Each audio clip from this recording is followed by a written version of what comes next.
Hello guys, मैं हूं आर्यन। आज के इस वीडियो में हम आपको एचडीएफसी बैंक के पर्सनल लोन के बारे में कंप्लीट जानकारी देंगे। जैसे कि अगर आप एचडीएफसी बैंक से अगर पर्सनल लोन लेना चाहते हैं तब आपके पास कौन सी डॉक्यूमेंट रहना ज़रूरी है, लोन का एलिजिबिलिटी क्राइटेरिया क्या है, और साथ में ये भी बताएंगे कि लोन का बेसिक फीचर्स और एडवांटेजेस क्या है। तो ये सभी बातें आपको डिटेल्स में बताएंगे। लेकिन इससे पहले अगर आप इस चैनल पर पहली बार आए हैं तो काइंडली चैनल को सब्सक्राइब करें और इस वीडियो को बिना स्किप किए एंड तक ज़रूर देखें।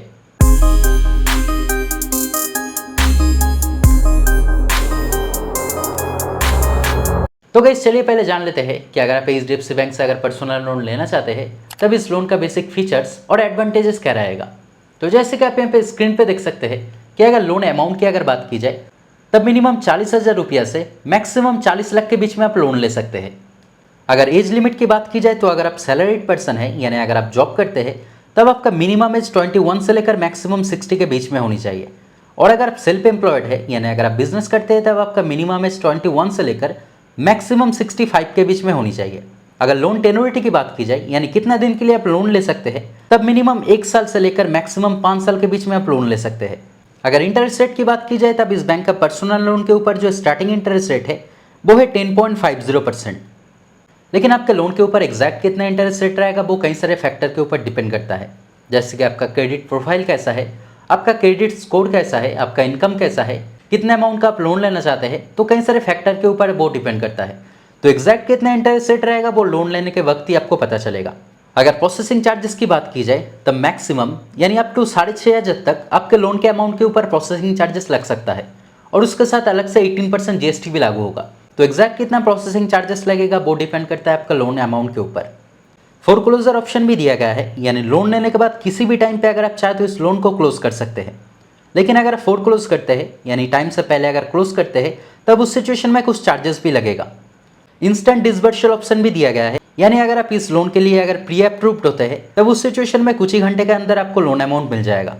तो गाइस ये सब था एचडीएफसी बैंक का पर्सनल लोन के बेसिक फीचर्स और एडवांटेजेस जो आपके लिए जानना जरूरी था। तो चलिए अब जान लेते हैं कि अगर आप एचडीएफसी बैंक से अगर लोन लेना चाहते हैं तब आपके पास कौन सी डॉक्यूमेंट होनी चाहिए, और साथ में ये भी जानेंगे कि एलिजिबिलिटी क्राइटेरिया क्या है।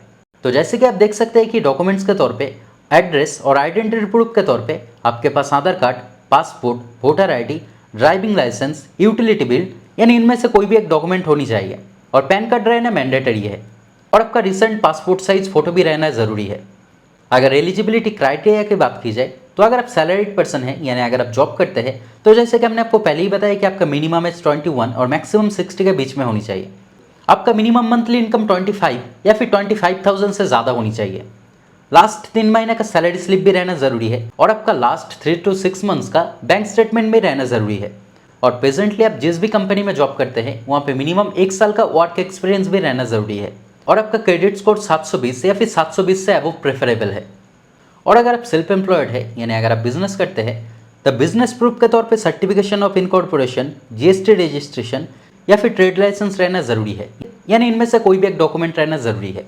और आपका लास्ट 2 ईयर का आईटीआर फाइल भी रहना ज़रूरी है। लेकिन आपके जानकारी के लिए बता दूं, आईटीआर फाइल मैंडेटरी नहीं है। और पर्सनल लोन के लिए आप जो करंट अकाउंट यूज़ करते हैं अपने बिजनेस के लिए उस अकाउंट का बैंक स्टेटमेंट लग सकता है। और प्रेजेंटली आप जो भी बिजनेस करते हैं वो बिजनेस आपका मिनिमम 2 साल पुरानी होनी चाहिए। और आपका क्रेडिट स्कोर 720 या फिर 720 से अबव प्रेफरेबल है। और जैसे कि हमने आपको पहले ही बताया है कि अगर आप सेल्फ एम्प्लॉयड पर्सन है तब आपका मिनिमम एज 21 और मैक्सिमम 65 के बीच में होनी चाहिए। तो अगर आप एचडीएफसी बैंक का अगर लोन लेना चाहते हैं और अगर आप इस लोन को अगर अप्लाई करना चाहते हैं तब एचडीएफसी बैंक के ऑफिशियल वेबसाइट से भी आप अप्लाई कर सकते हैं। अगर आप इस बैंक का अगर ऑलरेडी कस्टमर है यानी अगर आप इस बैंक का अकाउंट होल्डर है तब इस बैंक के ऑफिशियल ऐप से भी आप अप्लाई कर सकते हैं, या फिर अगर आप चाहे तो इस बैंक के किसी भी ब्रांच में जाकर ऑफलाइन भी अप्लाई कर सकते हैं। तो दोस्तों आज के वीडियो में इतना ही। उम्मीद करते हैं वीडियो आपके लिए हेल्पफुल रहा। अगर फिर भी कोई डाउट रहे तो कमेंट करके ज़रूर बताएं, मैं आपका कमेंट का रिप्लाई ज़रूर करूँगा। और अगर वीडियो पसंद आए तो लाइक और शेयर करें और इस तरह के वीडियो देखने के लिए काइंडली चैनल को सब्सक्राइब करें। Thank you.